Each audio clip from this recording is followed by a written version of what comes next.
space costume. What are you supposed to be? I'm supposed to be Baby Yoda.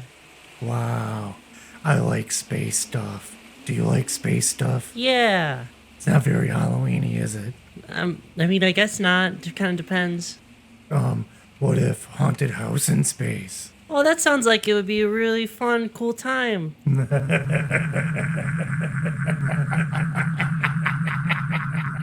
Where'd my eyes go? You ready to talk some movies, Brennan? Yeah, okay. Well, let's go.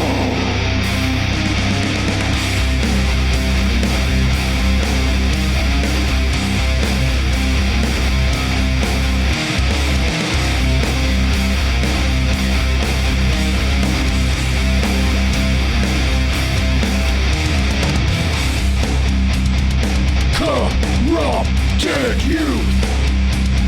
Corrupted youth. Corrupted youth. Corrupted youth. Hello, welcome to a very spoopy episode of Corrupted Youth Podcast. I'm Spooky Dan. And I'm Scary Brennan. Yeah, we're a gruesome father and son duo that explores the latest blockbusters, classic genre films, and the schlockiest of Golden Age VHS rental store flicks in spooky spoiler-heavy fashion. I don't think I can keep this up for the entire episode. Ooh, okay, wow. Hey, happy Halloween, everybody. Yay. You should be hearing this by Halloween, I hope. as long as I do my job. You did your job, Brennan. Hey. Whoa. Spooky editing. Ooh. No. Here we are. And we said, let's watch a spooky movie. Mm-hmm. Let's watch a spooky movie Brennan hasn't seen. So we did. What are we covering today, Brennan? We are talking about Event Horizon. Ooh, space spooky. Dated 90s movie. Ah. Yeah. It felt dated when it came out. Anyway, I don't want to get too far ahead of myself with Event Horizon. So what we're going to do then is we're just going to hop right into the letterboxd info. I'll take care of this, Brennan. Event Horizon, 1997, directed by Paul Anderson, who later is known as Paul W.S. Anderson. And they let us know twice in the credits that he directed this movie. What else has he directed? Yeah, so he did a lot of those Resident Evil movies. He did all of those Resident Evil movies. That's where I recognize him. Oh. Yeah. Oh. AVP.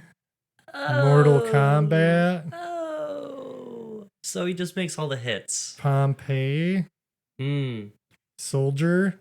I kind of like Soldier quite a bit. Ah. Yeah, he's been around. Let me read the tagline according to Letterboxd. Infinite space. Infinite terror. In 2047, a group of astronauts are sent to investigate and salvage the starship Event Horizon, which disappeared mysteriously 7 years before on its maiden voyage. However, it soon becomes evident that something sinister resides in its core. Ooh. Well, it isn't very soon evident. They take like an hour and a half to get around to this scary stuff. But our cast it's a good cast. There's yeah, lots it is of a good cast. actors in Yes. this one. Yes. Very, very 97 of this cast. Lawrence Fishburne, Sam Neill, Kathleen Quinlan, Jodie Richardson, Richard T. Jones, Jack Noseworthy, Jason Isaacs, Sean Pertwee, Peter Marinker, Ollie Chant, Barclay Wright. Barclay? Barkley. Ooh, he's going to get creepy on someone on the starship, I bet. Ew. Noah Huntley, Robert Jezik, Theresa May, Emily Booth, Margaret Thatcher. the artist formerly known as Prince. Margaret Thatcher was the Black Void. Margaret Thatcher's the Event Horizon. Yeah. So as we said, it's a first time viewing for Brennan. Not for me. Yeah, I'd always heard about this movie. It usually gets brought up when people talk about horror and sci-fi. Ooh, Event Horizon, Event Horizon. Yeah, it's like Hellraiser in space, dude. Bro, Hellraiser, but in space. Right. No, I don't think so. Right. I'm a big Hellraiser, early Hellraiser fan. Yeah. Like 1 and 2. 1, 2, great. Maybe 4-ish, kind of on a good day if you catch me in the right mood. What about that remake? I like the remake. Yeah, I still gotta watch that. I did enjoy it. Some fun makeup in that. Nice, good. But it just kind of came and went. Nobody cares. Yeah. Guess you just can't replace, Doug Bradley as Pinhead. As some of those later movies attempted to. And oh boy. I'm almost morbidly curious. Oh. You've seen the pictures though, right? Of the one No. everybody makes fun of, the chubby Pinhead. He just kind of looks like a bloated young guy. Oh yeah, I have seen those. And he's got like the big eyes. Yeah. He's like, "Hey, I'm a Hellraiser." Oh, well, no, we're gonna just talk about Hellraiser now. Or we're gonna play the trailer. We have to feed the trailer creature.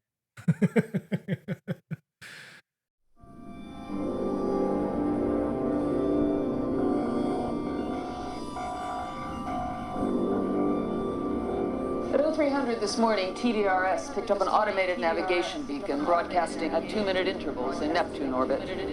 Neptune orbit. This is incredible. It's the Event Horizon. She's come back. The Event Horizon was the culmination of a secret government project to create a spacecraft capable of faster-than-light flight. The ship doesn't really go faster than light. What it does is it creates a dimensional gateway that allows it to jump instantaneously from one point of the universe to another light years away. Where's she been for the last 7 years, Doctor? That's what we're here to find out. After 7 years in deep space. There were 18 people on board this ship when it disappeared. I want them all accounted for. Opening outer door. It came back, abandoned. Any crew? Negative. This place is a tomb. But it didn't come back alone. Captain Miller! I've got some problems here! This ship has been beyond the boundaries of our universe. Who knows where it's been? And what it's brought back with it. Did you hear that? What is it? The ship is reacting to us and the reactions are getting stronger. What are you telling me, that this ship is alive? I have such wonderful things to show you. Oh my God! It knows my secrets. It knows my fears.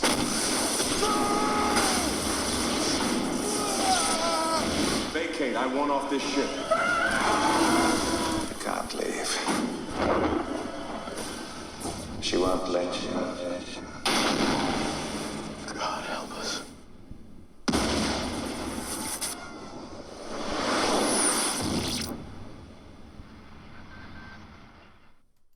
Well, yeah, that was it. That was your Event Horizon trailer. Fun stuff. Ooh, well, okay, so I had just gotten my booster for COVID yesterday, and I'm a bit under the weather, so those don't sit well with me, but better than COVID. Yeah, that's very true. So, Brennan, you might have to steer this spooky spaceship. Whoa. So the movie starts with some exposition about how in 2015 they set up a moon base. Last I checked, they haven't gotten around to that. And there was a large mission sent out to the outer rim of the solar system, some deep space mission they called it, and it went missing. The Event Horizon went missing, and it was said to be the biggest space disaster in history. But we flash forward 7 years, it's like 2040. I don't know, it doesn't matter what the date is. This thing is packed with just beep, beep, beep, beep, beep, Yeah. beep, beep, beep, beep, all that text. Yeah. I don't care. Just so front loaded. Yeah, I don't care.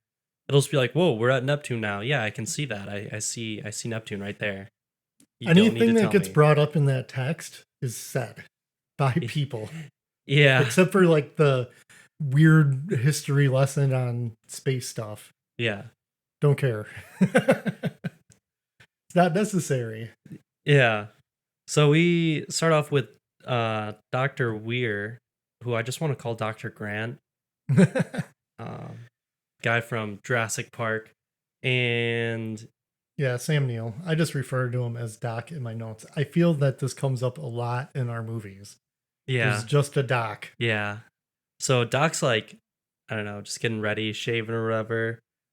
He also has like a ton of pictures of his wife, I assume. Yeah, I'm guessing by 2047 there's a new retro thing happening. Yeah, everyone's like, we got to print off all of our pictures again. Let's just have raw photos just laying around our shelves. Yeah, and he has like a million of these pictures too. Obsess much? Yeah. And then we pan out and we're on like some space station. Again, we get more of that beep, beep, beep, beep, beep, beep. Like, oh, you're in a space station, low Earth orbit. I know, I can see the Earth right there. I know the setting. Thanks.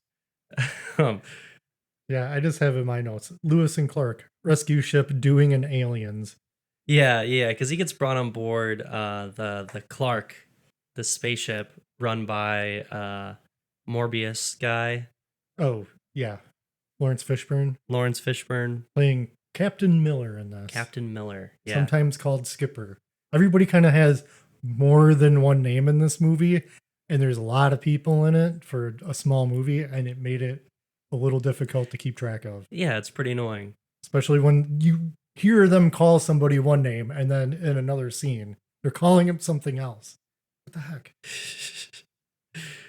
So they're all getting ready to go on this mission to Neptune on a rescue mission. They're like a rescue ship. And the whole crew have been taken off of like some leave that they really needed. Like they really wanted. It's like over Christmas too or something like that they're going to be gone. Yeah, should we talk about the crew members? Should I just I have a list. Oh, good. So good. we can just get it out of the way. Yeah, I don't remember any of their names. names. I will make a very poor descriptor. Okay. So the dongles can know if they don't already. So yes, we already have Doc. We have Stark, who is lady crew member. Lady crew member, yeah. We have Justin, who's young crew member, man. Boy. Yeah. He looks young. He does look pretty young. We have Mr. Cooper, or you could just call him Cooper, I guess. He's the, oh no, it's a horror movie. I hope this black guy doesn't die. Because he's probably one of the more likable characters in this movie. He is, yeah. Then there's Peters, who we didn't know. I don't know. She's just mom. Yeah. So we'll probably just refer to her as mom. Yeah. Then there's Smith, who's also called Smitty, and he's just a crew member. Another white guy crew member with short hair. Yep. Great. Then we have another white guy crew member with short hair. His name's DJ. He's the other Doc, but he's just DJ. He's like their medical guy. And that's it. Yeah. And Captain Miller. I think that's everybody. Yeah. So that's your potential dead meat list. Right. Yeah. And they set up this crew a lot like, there's tons of Alien vibes just permeating this whole movie. Alien and Aliens, just kind of like they mashed this intro working man crew together. Yeah. Yeah, it's like working man crew, everything's like dirty, and like the set design, they at least did a decent job of making the ship look all crummy. I like the set design in this movie. Yeah, I'm me just too. Gonna say that it's good looking sets. Although on the Clark, on this rescue ship, Captain Miller's just got that dumb chair. We were joking about that. He's got this dumb chair like suspended from the ceiling that he can very slowly just turn left and right. And in a lot of the scenes when he's like giving direction to the crew, he's just like slowly turning to the left, just like while keeping his head straight. And it's wobbly as hell too. Yeah. Did you notice that? Yeah, like the ship starts rocking and that thing starts swinging around. It's just this chair that's suspended by an arm, and it doesn't seem very practical. And that arm doesn't seem very strong. And I'd be worried that my butt would just be hitting the floor They just break. Yeah. I don't know. Just silly. It's just silliness. But they bring Doc out to explain kind of what's going on this mission. And he explains that this Event Horizon ship wasn't just meant to chart out the outer solar system. It was actually built with a state-of-the-art drive of some kind to travel faster than the speed of light. Yeah, it's a space folding gravity drive. Yeah. And he does the thing where he folds the paper in half and he pokes the pencil through to explain what a wormhole is. I can't remember if this is where that trope started. I wonder where it did. I'm thinking this is. If any of you dongles know, don't write in. Yeah. I could have looked it up, but this is all very last minute because our schedules do not align. So we didn't have anything picked out. Yeah. It's very last minute. Yeah, but anyway, yeah, he does the dumb paper thing, which I've gotten pretty sick of at this point. And through that guy's like bikini babe picture. Yeah. And he's all upset about it. And I just thought he hasn't hit any of the good parts. It's not like that's your favorite part of the picture. Yeah. Plus, you're probably never going to make it out of here. Yeah, what? You should already know you're in a horror movie. Just like mom looking at the her iPad or whenever looking at videos of her kid. This is like, oh, this never bodes well for anyone in a movie. Yeah, not at all. Oh, you miss somebody you miss somebody you care about deeply? Oh, your child especially? You're excited to get home to see them again? Can't wait. Yeah, I hope that happens for you. That's why I'm never going to miss you when I go to space. Just in case. Or if I go into an island full of monsters. Yeah. I'm not going to be pulling out the picture of you from my wallet. Yeah, because that's just when the monster's going to sneak up on you. But anyway, I'm sorry. But they also have to get in like these pod thingies when they travel great distances that fill up with like a blue liquid. Pretty cool. They mentioned something about it being needed for like the inertia too, like experiencing so many G's. Yeah, it's cool world building that Yeah. you just kind of see it and you go, I don't know how this works, but it's neat. Yeah. So they travel out to Neptune. They fly into Neptune's atmosphere, which really not so sure about the real life physics of any of this. Last I checked, Neptune has like crazy high winds. So anyway, they fly their spaceship in there and they catch up with the Event Horizon.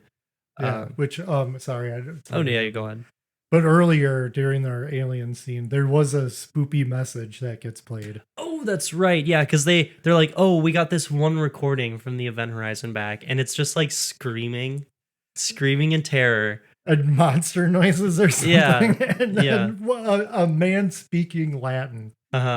Sounds like a good time. Let's go. Yeah, and of course for whatever reason, the one dude, what was his name? DJ. Yeah. DJ just knows Latin. Probably had to pick it up in medical school. Space medical school. Space medical school, right. Or in, like the astrophysics course, got to take Latin on the side. And really everyone on that ship should have known Latin when it came up, but it's just pig Latin. Yeah. But so he's able to translate the little bit of Latin and all he can make out is help me. Yeah, or like save me. Save me. Me. Save me, that's what it was. We got our facts down here. Yeah. Just spooky Latin message that everyone will choose to ignore. So they show up and the Event Horizon is just kind of chilling in Neptune's atmosphere. Doesn't even seem to be moving. Everything just seems to float around. Yeah, there's like this vortex in the clouds too that it's kind of just hanging out by. Yeah. And it's very reminiscent of the movie Black Hole. The Black Hole. Never watched by Disney. that. You've seen that. I know I've shown you that one. Maybe a long time ago. Maximilian, the red robot, and there's little floaty robot guys. I don't remember this at all. No? No. Oh, wow. It's very, I don't know. The Event Horizon kind of reminds me of, I can't remember the name from the black hole, but it looks like that ship. It's just a lot of like big long tunnel with girders and very impractical looking. Yeah, definitely. Ways. Yeah. So the Clark, the ship, latches on to the Event Horizon. Very sexy docking scene. Yes, definitely, definitely. And we get some really annoying interior shots of the Event Horizon with CGI debris floating right at the camera. Looks like a screensaver. Yeah. Yeah, and like this is kind of a trend for this movie where it'll just rip you out of immersion by like throwing a CGI blob right at the camera. Like, okay, maybe if I'm in the theater with 3D glasses on, that'd be kind of cool. It's just very distracting. It's very 90s. I kind of don't like when anything floats towards right in the middle of the camera view. It feels so cheap. It does. Like that almost ruined, what was it? Mad Max. Yeah, Fury Road for me. Yeah. Right at the end when that steering wheel flies at the screen, man, it almost ruined all the goodwill in that movie. It's just kind of annoying. It's just like, get out of my face. Get out of here. What are you doing? Yeah, and I think of that 2016 Ghostbusters when a ghost flies right at the screen, and I was just, no, don't. Okay, here's a related topic. How do you feel about any sort of like splatter hitting the camera? I don't necessarily mind that. I don't mind it when it's like done subtly. Too much is too much. There's like if it's only red in front of the camera, like blood splatter, all right, calm down. But if there's like an explosion and some dirt gets on the camera, kind of fun. Yeah. It's a bit of weird immersion, but also wouldn't be realistic at all. No. What is this hitting? Yeah, exactly. A lot better than a CGI water bottle. Oof. Yeah. They had no business trying to pull some of this stuff off. Mm-hmm. I feel there was a far better ways of going about this. What, the whole like saving? There's just stuff floating around. Oh, yeah. I mean, it looks so fake anyway. You might as well have just taken real tools and things and just did it in front of a blue screen. Plus, why is anything floating? They're in the atmosphere. They're being affected by Neptune's gravity. They're not in orbit. Nothing should be floating. I don't know. It doesn't make any sense. Are you saying that this might be a warning sign for you, Brennan, as a viewer? It's just annoying. It's just annoying when you think about it. But you don't have to think about it because the crew, they're going to go explore the spooky ship now. It's Miller and Mom goes and what's her name goes. God, I can't remember any of these characters' names. Cooper goes. No, Cooper stays on the ship. There's just 3 of them that go. Yeah, Justin, the young one. Yep. Miller, yep. And I think the mom. Yeah. So they go off exploring the ship. They're trying to figure out what's wrong. They're looking for any evidence of the crew, but they can't find anything.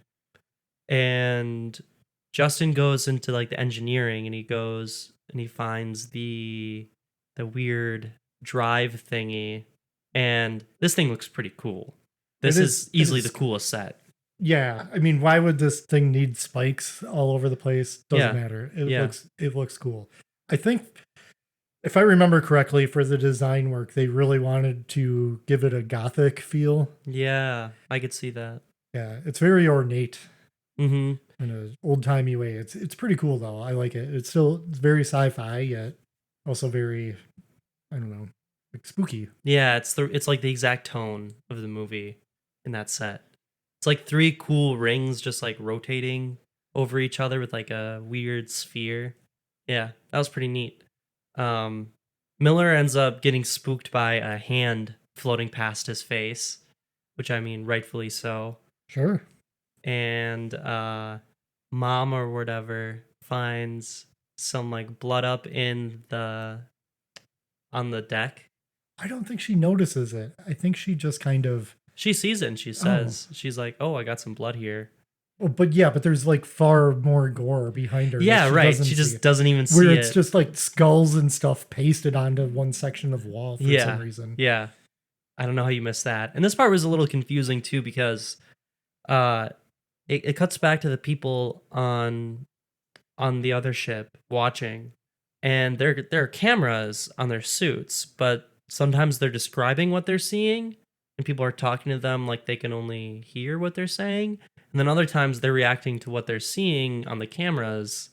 I don't know, it doesn't really make much sense. Or like when Justin, like the whole like space drive thingy opens up on him, spoilers. uh no character sees that on the camera. I don't know. Weird scene. Yeah, and also too when they're in the big, because the event horizon is broken up into 3 sections. There's the front section, which is what they said 4 decks, and then there's all the engineering section and the engine in the back, and a big long tunnel in between that is laden with explosives. Yes. Just in case anything happens with that gravity drive, and they can blow up this big long tunnel and use, as they say, the front 4 decks as a lifeboat. I don't know why explosives are the first choice here. I don't know why they look at it and go, huh, what is this? What is and this? It says explosives It's going, on it. beep, beep, beep. Yeah, like what do you think it is? There's a picture of an explosion on it. Yeah. They get caveman. Could figure that out. Yeah, that's so silly. There's a lot of silliness in this. Just very silly. Justin is looking at the cool space drive, and the rings start to like align on it and starts to lock into place or whatever, and it starts to activate, and it opens up, and it's just like this black wall, this black void in the middle. Kind of goo. Yeah, he walks up to it and he dips his fingers in, and it's kind of gooey. Which already, like, I wouldn't even get that close to it. Yeah, this room's already full of CG goo. Yeah. And he stupidly sticks like his hand in, and he ends up like getting grabbed by something on the other side, and he gets pulled in. So his like safety wire, his safety harness starts like running, like the cable starts getting pulled like meters by meters into the black hole thingy. So his name Cooper? Yeah. Cooper quickly jumps into action and is like pulling himself along the cable to get to Justin to save him. And he gets there, and it's literally just going into the engine. It's disappeared, and he starts pulling on it, and Justin does come through the other side, but he's completely unconscious. So they have like their little meeting on the bridge, trying to figure out what's going on. By now, Doc's there. The whole crew is there. Yeah, there's like some corpses that were around too. Yeah. So like they know everybody's probably dead. Yeah, they did find that one really cool looking corpse. Yeah. Eyes missing and the scars all over the face. Yeah, they know something went wrong, and they're trying to figure out what happened to Justin too. And they can't, like, Cooper says that he saw the engine open or whatever, and Doc is like, oh, that's impossible. Blah blah blah blah. Yeah, and they're hanging out in this the spookiest med bay I've ever seen on a spaceship. Yeah. This thing looks like a dungeon. Yeah. And their tubes are green. Yeah, their tubes are green. Weird. Yeah, and then the mom sees, like, everybody just kind of like leaves or whatever. And she's just hanging out with Justin because they've like locked him up in a tube to keep him safe. And then she sees like a tent on one of the medical bay tables, and inside it is her son, and her son's just got like diseased legs, I guess. She just freaks out, I mean, clearly. And this is just adding to the panic going on, because like they check out the ship logs, and there's just like some brief video of just chaos. Everybody's just like, "Rah, rah, rah." and they can't really decipher what's happening, but it does not look good. Yeah. Yeah, and as they're checking out those ship logs, all of a sudden the power starts getting drained by the engine. Mm-hmm. Like it's just taking power to Yeah. do whatever, power itself. Because that's totally normal. Right. Yeah, well, Justin ends up waking up and, he just says some nonsense about how spooky, he just says spooky things. Mm-hmm. And then Doc goes wandering around in the Jeffries tubes. That's what I put down because I don't know what else to call them. Yeah. Like just maintenance tunnels that look like circuit boards. Yeah. Pretty cool set they made. It is neat. It's a good contrast to the rest of the ship. Yeah. That's very dark, and this is just very bright and green and claustrophobic. Mm-hmm. And spooky shenanigans in there, like he sees his dead wife or whatever. Yeah. The lights start going out, his flashlight starts going out. Totally normal things. Right. Oh, and this is when Miller, who's standing in the engine room, sees this flaming dude come out of like the little water they have underneath the Yeah, I think engine. it was like coolant or something. Yeah, yeah. But flaming dude comes out and really scares Miller. So they're starting to figure out that something's going on here. Yeah, and they all kind of really catch on to that something's wrong right away. Mhm. He's very defiant about it. Yeah. He's trying to be, I'm Mr. Science. Yeah. You were hallucinating. Oh, that's or ridiculous. whatever. That could not have happened. Yeah, he's just kind of being a dick. Yeah, definitely. Especially to Cooper. Yeah, yeah. Poor Cooper's just got to get the brunt from this guy all the time. And like even Stark, the one just white, not mom, white woman. Yeah. She's thinking that perhaps when the ship came, wherever it went, it brought something back. Yeah. And hints that it feels like the ship is alive. Mm-hmm. I wonder if that's the twist. No. No. You can't just guess that right away in this movie. That'd be silly. Yeah, then there's like I don't know, like med bay spooky things going on with noise. It's a lot of banging. Freaking people out, I guess. Yeah. Like they all run to the bridge and something's banging on the door and like denting it even. Yeah. But no, it's all in your head. Right. Yeah. It's totally normal. Okay, Doc, whatever. But yeah, Miller's not having any of this. And Justin ends up in the airlock. Yeah, because he wakes up and he's all delusional. And he walks in the airlock and he starts priming it. And the mom or whatever, she figures it out. She's banging on the door, trying to like talk him down. And he's just saying some pretty edgy, like 12-year-old stuff.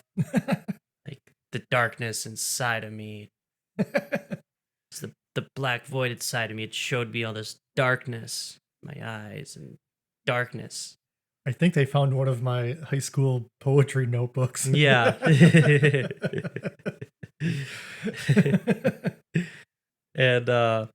and at this point, Captain Miller, he's like outside working on whatever he needs to work on outside, and he's like rushing over to the airlock while poor Justin just finally gets around to snapping out of whatever sort of trance he was in, doing the classic, where am I? Hey, open the door.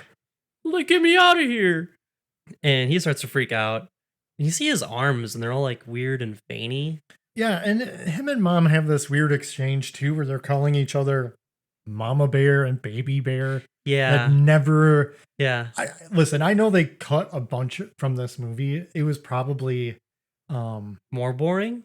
That's crazy. I think it was over 2 hours. Oh. Yeah, I think it was like 130 minutes or something. So just over 2 hours. Yeesh. And I mean, that's only like 40 minutes or less than 40 minutes longer, like 35 minutes longer. So I highly doubt, though, that they really got into their relationship. I don't see where that's something that got cut. Yeah. Seems just weird, maybe script issues. Something. They just ripped those pages out. Doesn't matter. Just keep the lines. But yeah, Justin gets blown out of the airlock right as like he's like, my eyes, and his eyes start bleeding and shooting blood. Yeah, and Miller was like, hey, just exhale all the air out of your lungs.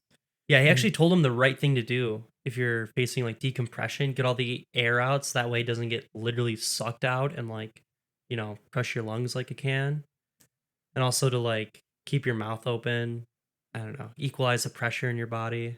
Yeah, and as you said, that Miller was coming from outside. That's because we forgot to mention it, but the Lewis and Clark is damaged. Of course. Because after the portal had opened, a big wave shot through. Yeah. And wrecked it. Big plot wave, making sure no one can leave easily. Yeah, like, oh no, we're stuck now. Yeah. But anyways, sorry. That's just to get that in there. I just didn't want to.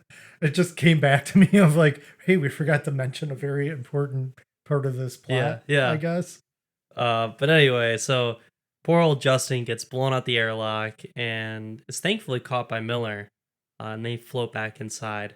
Again, they're in the atmosphere of Neptune. If you got shot out in an airlock, you're probably just going to get swept away by crazy winds. And there is no such thing as floating.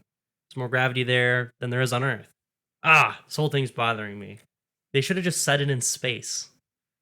They wanted all this floating around and stuff. That's the thing. When I think about this movie, before just watching it, if you were to ask me, I'd be like, yeah, they're just adrift in space. They might be near a planet, but I just always remembered it just being adrift in space. I didn't remember them being in the atmosphere. And once you pointed that out, I just thought, this is dumb. Yeah. Yeah. So they actually save Justin, but he's all sorts of messed up. So they just throw him in those little cryo tanks or whatever. Just let him float around in there for the rest of the movie. Oh. And then Miller gets all mad at the doc again and presses him like, what did you do? Why did you, what does the ship actually do? Yeah. Where did it go? Where did you send it? And he's like, I don't know. Yeah. Where was it for 7 years? I don't know. I had to go somewhere. And then after they separate, Miller ends up hearing a cry for help and just kind of wanders around the ship. A whole lot of wandering the ship. And then DJ's like, oh, hey, by the way, I have a full translation of what was said because I derped it earlier. And it actually says, save yourselves. And then something about hell. Yeah, save yourselves from hell. Yeah.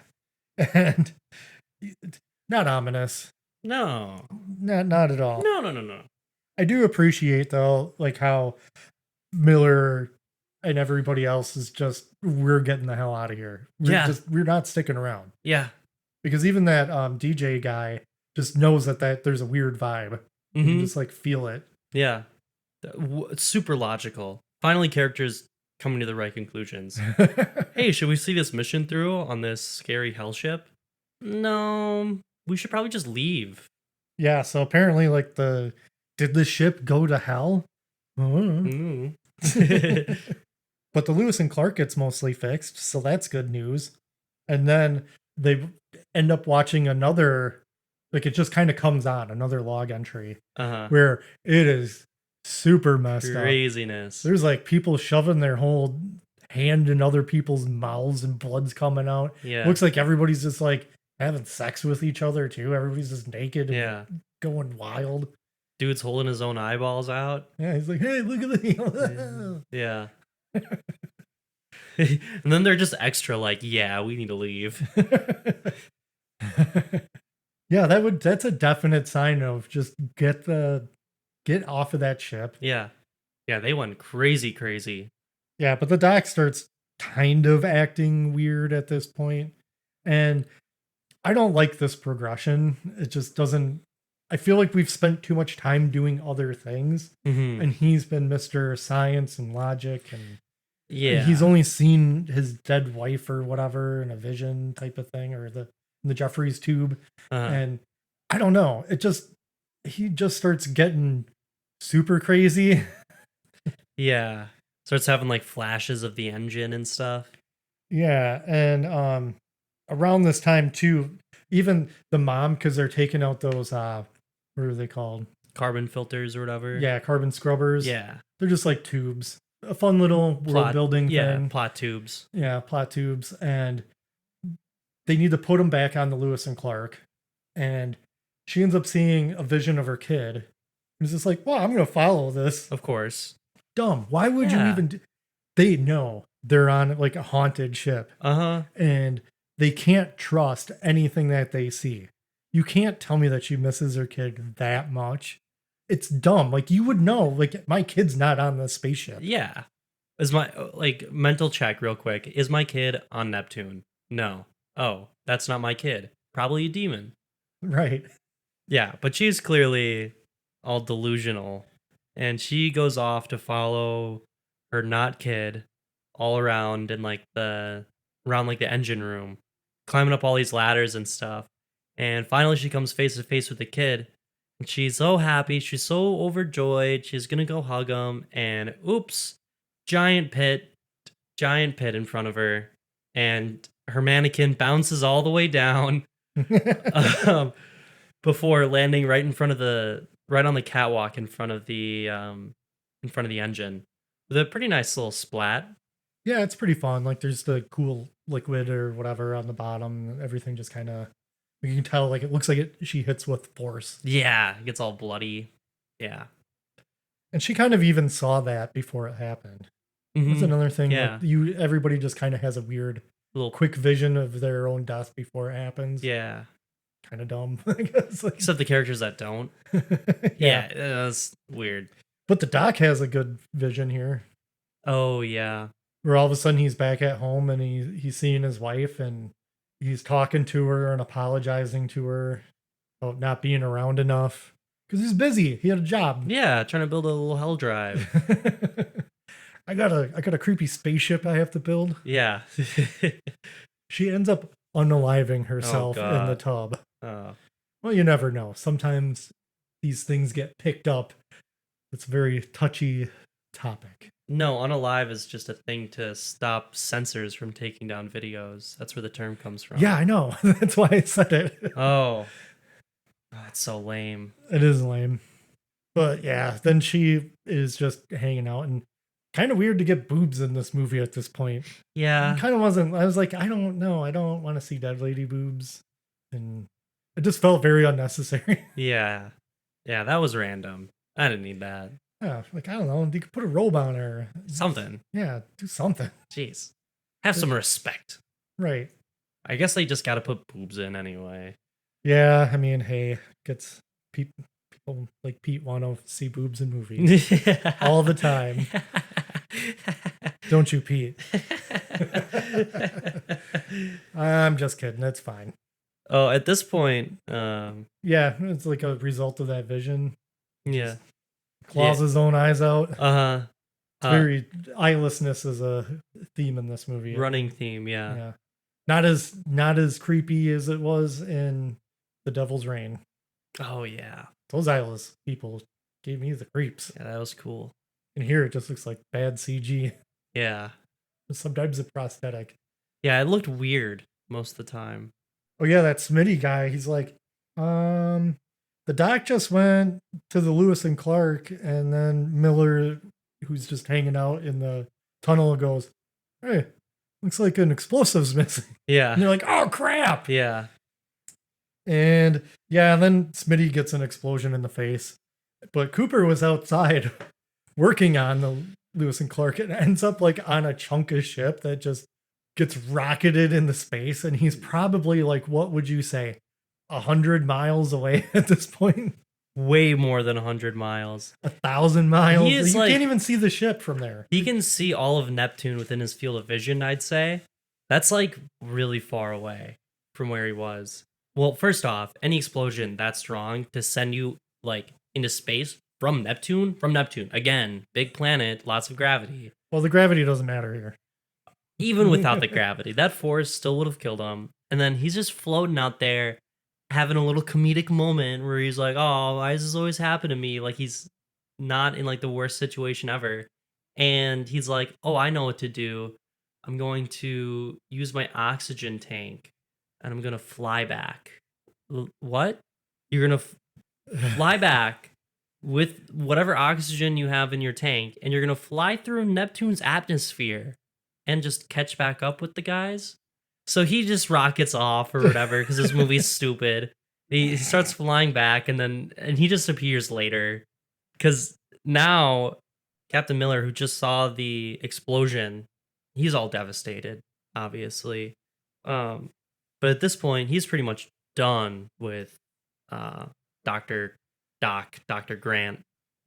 Um, so he just says, like, hey, if you ever see him, kill him. And he grabs this spike shooter thingy. Some type of harpoon gun, I guess. Yeah, something or other.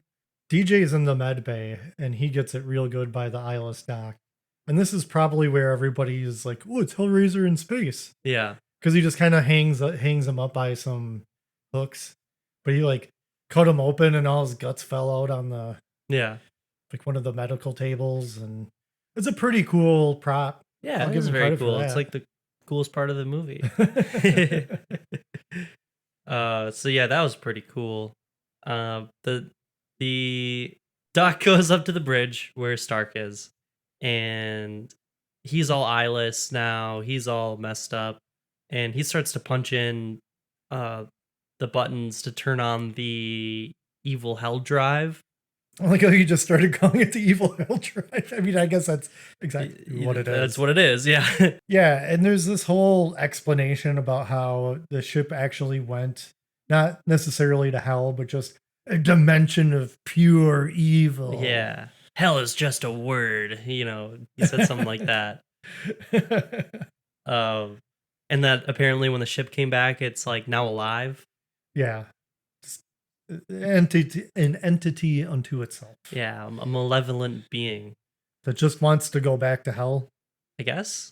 It's like, oh, we're just chilling Neptune. I came back here, but now I want to go back. It doesn't make any sense. What's the motivation here? Yeah. Don't you think you'd go, oh, I can take this ship to Earth, open up this drive, and just let the evil come out. Yeah. Into Earth, and we can get like all these souls, or do whatever the mean, torturous, weird things we want, and or it wants whatever is happening. It's trying to be cosmic horror. Yeah. And it just falls flat. Yeah, like they want to be the Cenobites so bad. They do. But also at the same time, they're not doing a good job of it. Yeah, and I do kind of like how it's left mysterious in a way. Sure. You don't see whatever the other side is like. You don't see They do kind of show stuff in a vision at one point, but it's like that was probably just the ship. It was all in like the engine room. Yeah. Yeah. Anyway, so Doc's on the bridge or whatever.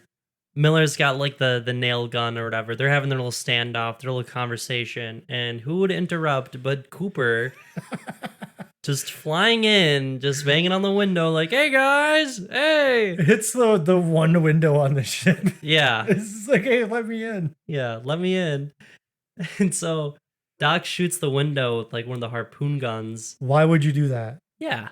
Especially like even if you're an evil entity and you've possessed this science man, wouldn't you not have like some science knowledge and know like this is not a good idea to just pop this ship open? Yeah. Because Miller even warns him earlier, if you miss hitting me, it's gonna puncture the hull. Yeah. Not a good thing. So what does he do immediately after? Shoot the glass. Yeah. Really smart move. I mean, Cooper like flies away from the escaping air, but the window just quickly shatters and everything's just getting sucked out the window. Even Doc is like grabbing onto the grate on the floor, just trying to hold on, screaming his lungs out. Like, yeah, dude, that was a really dumb idea. Why did you do that? But of course, Miller and Stark? Yeah. She's just been kind of around, like she was unconscious for some reason. Yeah. Because the doc didn't kill her off screen. She was just unconscious. She's just kind of leggy. Yeah. But she's able to get out even with the help of Miller. And so now the new plan is because the hell drive is going to activate and nobody wants to be on the ship when that happens, rightfully so, they're going to activate all the explosives in the hallway of the ship and detach the two halves. But first, Miller has to go do something in the engine room. He has to go there.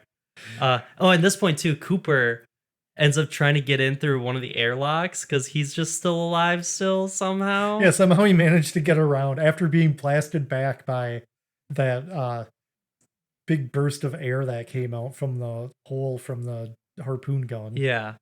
I guess he had enough air left in his tank to like scoot over to the airlock. I guess so. But hey, I just kind of appreciate that they're not killing off the black guy. Yeah, but they're doing a lot to keep him alive.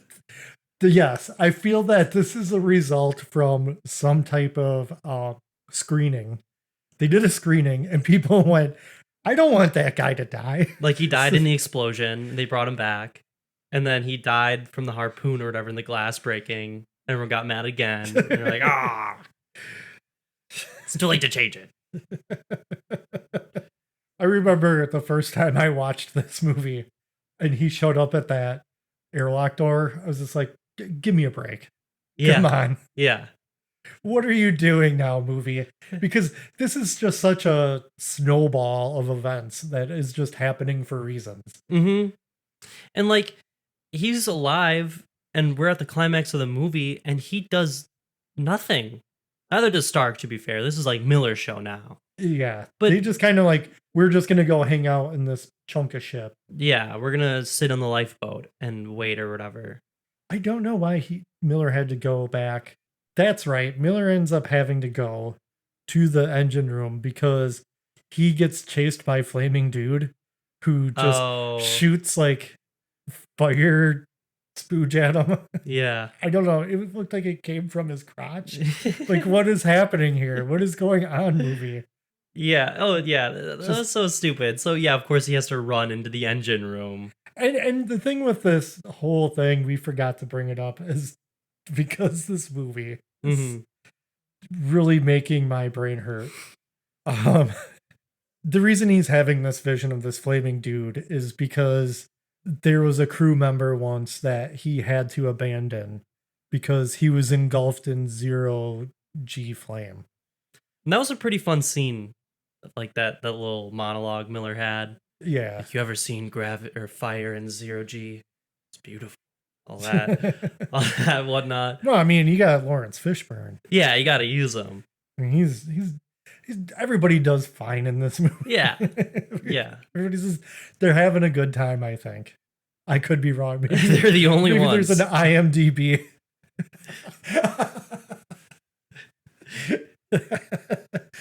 IMDb says the only people that have fun with this movie were the people in it. Oh yeah. So Miller, he's in the engine room. There's like fire everywhere. Again, really cool set. And Doc's there, and Doc somehow has his eyeballs back. Kind of doesn't make any sense. He was just like, hey, the ship wouldn't let me go. It brought me back. Yeah. Okay. All right. It's covered in like all these scars or whatever. And I don't know, he like shows Miller a little slice of hell or whatever. Yeah, it's kind of like vision of torture and whatnot. Yeah, like we were talking about earlier. Yeah. It's just the vision of whatever happened on the ship. Yeah. He's like freaking out like, no, you're not gonna take my crew from me. They get into a fight because of course you have to fight the literal demon at the end with a tube. Tube fight. But yeah, there's some cool stuff like Demon Doc like tossing Miller around. The cameraman trying his best not to get that Doc Wang in any of those shots. Yeah, I got a feeling there. You can kind of see something at one point in time. They're like, ooh, yeah, they probably cut all that out. Yeah, they'd probably leave it in now. Yeah, back then, no, you're not showing peen in a movie in the 90s. Yeah, everyone wants to see boobs. No one wants to see peen. Yeah, and you'd be lucky if you got a man butt. Yeah, but Miller makes his way over to the explosive, says some one-liner or whatever. and blows the hallway up, separating two halves. The little lifeboat somehow gets away. And it's like 72 days later. Yeah, because The text comes back. Hey, remember me? I'm the text. Yeah, because Cooper and Stark and Justin too, because Justin's also there, are in their little pods or whatever, and they get rescued. But fake out, the rescuer takes off his helmet and he's all evil. Whoa. It's the Doc. But then it's another fake out and it's just a dream and they're really awake and they're fine. But then the hatch door or whatever, just closes. Yeah, because they're still on the event horizon, so. Yeah, still alive, technically. But you'd think that Justin kid would be possessed or something. So I was thinking too, yeah. He'd wake up and still be talking about how emo he is. Oh, where's my black nail polish? I saw the other side. So much darkness. Things black. Just don't understand. It says here on page 73 of Dan's notebook. So full of hate and rage. Nobody understands me. My soul is as black as the night. I am the darkness that all darkness fears. Now look at me. I know this possessed Justin would make his gamer tag like Shadow Reaper.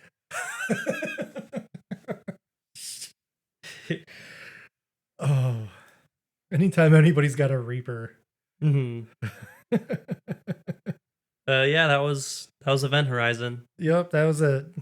Except for that really lame sequel. There's a sequel? No, I'm just kidding. Oh, I would want to watch that. That sounds like it'd be bad. Event Horizon starts rebuilding itself. Just like how allegedly the Summerwind mansion up north in Wisconsin that burned down, people claim that it's been slowly rebuilding. Sure. Nope. Sure it has. Nope. It hasn't. Oh boy, yeah, this movie. I was expecting this movie to be like more fun, I guess. Yeah, I could see that. Because before watching it, you've only known what people say about it. And I don't feel that if you come across somebody talking about Event Horizon in a YouTube video, essay or something, it's usually about how Event Horizon is an underrated horror classic and, it's just gothic horror in space. And they go on and on and on about it. I've watched some of those. And every time I just go, no, I don't think so. Yeah, no. It's like a cool premise. I actually really like the premise.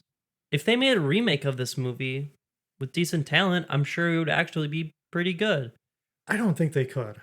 I think they could. I don't think so. I think they would just fill it with hard-bodied young people that can't act very well. Yeah. Yeah, that's sadly true. I mean, if you got the right talent behind it, of course. Because, yeah, it is a cool concept. I like the idea. Oh, we made the space drive, but oopsie, it accidentally opens up a portal to things unknown, things spooky, the spooky unknown.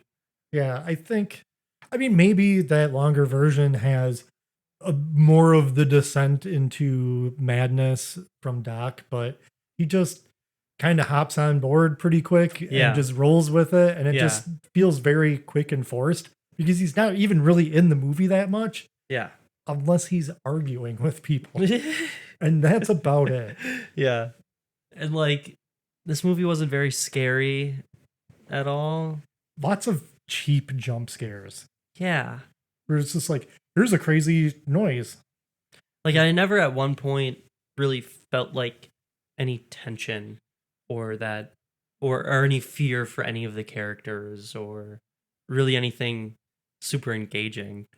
I think that's part of what makes it hard to make a scary movie in space because it is so far out of the realm of what you know that it makes it hard to connect with. And I guess Alien does a good job. Of course, Alien's a perfect movie. It's fantastic. Yes. Aliens has a couple scary moments, I guess. For sure, yeah. This is more tense. It ramps up the tension. Mm-hmm. But this just does not do it for me. Yeah. I don't find it this scary at all.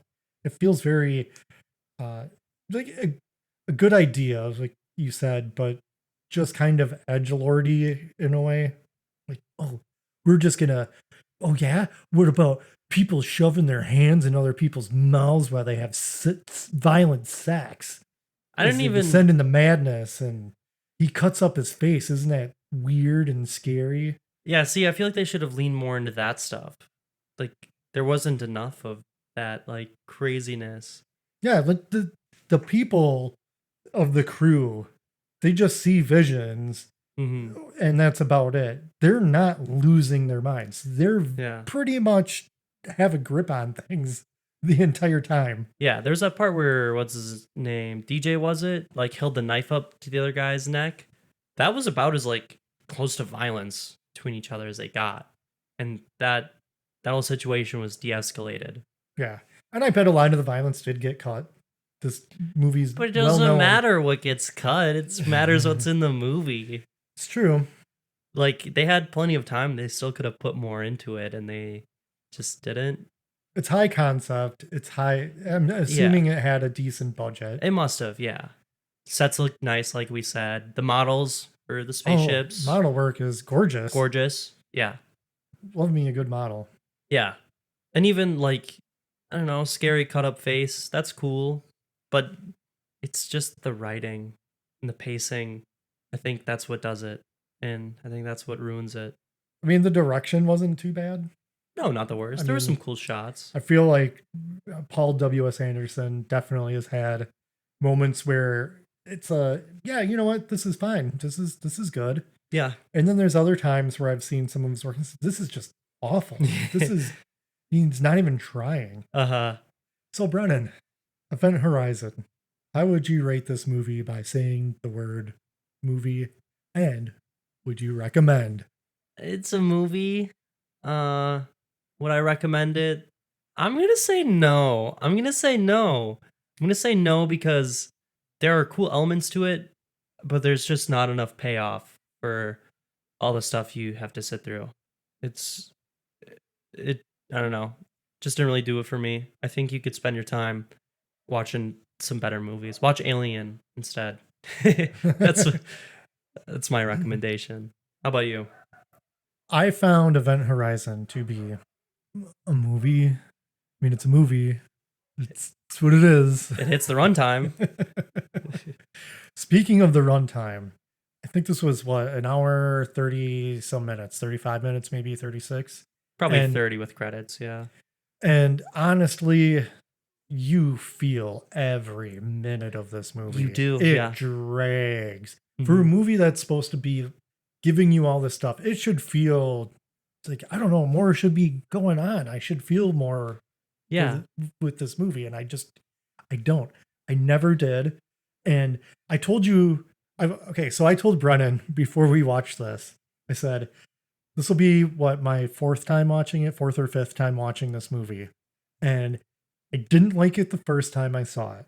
And every time after that, I just always said, why did I watch that movie again? Because I guess there's part of me that's like, maybe I'm missing out on something that other people are getting. Yeah. And I don't think that's true anymore. Because I went in with an open mind this time. Because I knew you were watching it for the first time. I was trying to watch it through your eyes. And when those credits rolled at the end and I turned and looked at you, the look on your face told me everything. It was we wasted our time today. And I said, I could tell by the look on your face that you're not ready to go talk about this. Because it's leading up to recording, it felt like recording was going to be a chore. Yeah. It was the Snakes in the Pet Shop from Pee Wee Herman. Like it was like we're just trying to avoid it. Yeah, we did a couple things. Yeah. We didn't talk about it. Yeah. We just did a couple things and then just sat down. I guess we have to do it. Yeah. Didn't even talk beforehand. We just sat down and started. Yeah. And hey, everybody, if you really enjoy Event Horizon, Good for you. I'm glad somebody does. Yeah. And if it works for you, cool. It does not work for me. I think I'll put it this way. I think you could have taken that concept, you could have taken all those sets, you could have taken all of those actors and made a really fantastic movie. Absolutely. I think it was just not the right mixture. They messed up the cake when they're trying to bake it. Yeah, it's a definite whiff. Yeah. They swung for the fences and just strike. Game over. That was it. Yeah, destined to sit on blockbuster shelves. Man, this movie's so 90s. Yeah. See, now you probably kind of have a better understanding now of why I don't like the 90s for movies. And I know people say it was a new golden age of movies, and this is a particular one that gets pointed out, and just no. Yeah, no. I don't want to talk about Event Horizon anymore. Is that going to be your last time watching that movie? I think so. But I don't know. I've watched The Final Terror 3 too many times. So anyway, hey, speaking of watching something 1 too many times, I've watched Nobody Get My T-Shirts.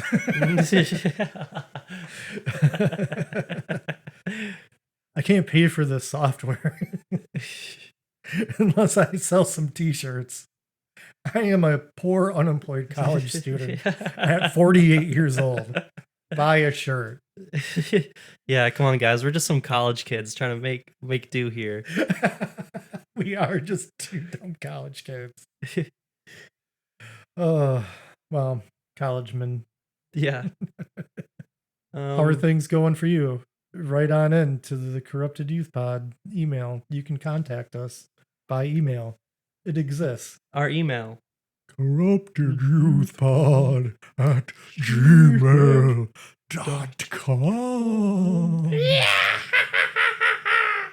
That was excellent. A little witch cackle in there. Mm-hmm. Very spooky. Mm-hmm. I'm scared. Oh. Well, I guess it's time to go, Brennan. So, hang out in the dongle den, show some memes. Have a happy Halloween. Be nice to the kids when they ask for candy. That's right. Even if it's just a teenager smoking a cigarette, give me some candy. Yeah. I've had that happen. Yeah, really? Yeah. It was just a teenager. It was like he had a smoke. And I was like, you're on my porch smoking? That's kind of cool. Here's a little Snickers for you. Well, that was up north for us. Yeah. I mean, hey, he wasn't smoking meth, so there you go. Look at the positives.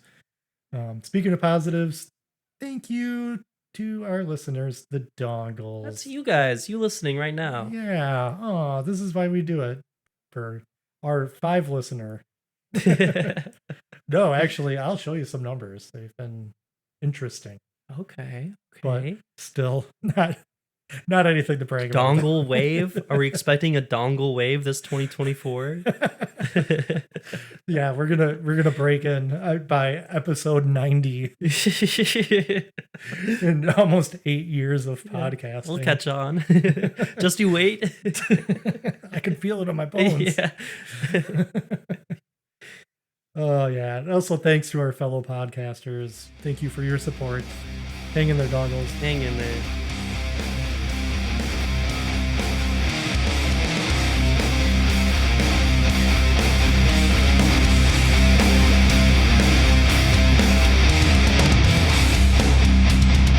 Corrupted youth. Corrupted youth. Corrupted youth. Corrupted youth. I'm a Hellraiser.